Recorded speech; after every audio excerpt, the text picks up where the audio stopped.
تحریک انصاف کے جلسے سے قبل کھلاڑیوں کی پکڑ دھکڑ جاری ہے۔ پنجاب میں رہنماؤں اور کارکنوں کے گھروں پر چھاپے کے دوران متعدد کارکنوں کو حراست میں لے لیا گیا۔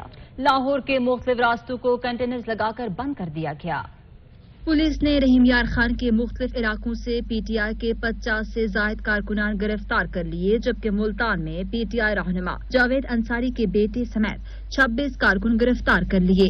لودھرا اور بکھر سے بھی ان کے متعدد کارکنوں کو حراست میں لے لیا گیا۔ جتوئی میں پولیس نے پی ٹی آئی صدر منا بائی اور راؤ اسلام کے گھروں پر چھاپے مارے، تاہم دونوں رہنما گھروں پر موجود نہ ہونے کی وجہ سے گرفتاری سے بچ گئے۔ ننکانہ صاحب، شاہکوٹ اور سانگلا ہل اور والا میں بھی تحریک انصاف کے کارکنوں کے گھروں پر ریڈ کیا گیا۔ Police P T I youth wing کے سینئر نائب صدر رائے فیصل کے والد کو گرفتار کر کے لے گئی۔ سیالکوٹ میں پی ٹی آئی رہنما عثمان ڈار کے گھر پر چھاپا مارا گیا، تاہم عثمان ڈار گھر پر نہیں ملے۔ پی ٹی آئی رہنما فیصل امین گنڈاپور کا کہنا ہے کہ پولیس نے جمعہ کو ان کے گھروں پر 3 بار چھاپا مارا۔ دوسری جانب لاہور کی انتظامیہ نے ریلوے اسٹیشن سے مینار پاکستان جانے والے تمام راستے بند کر دیے۔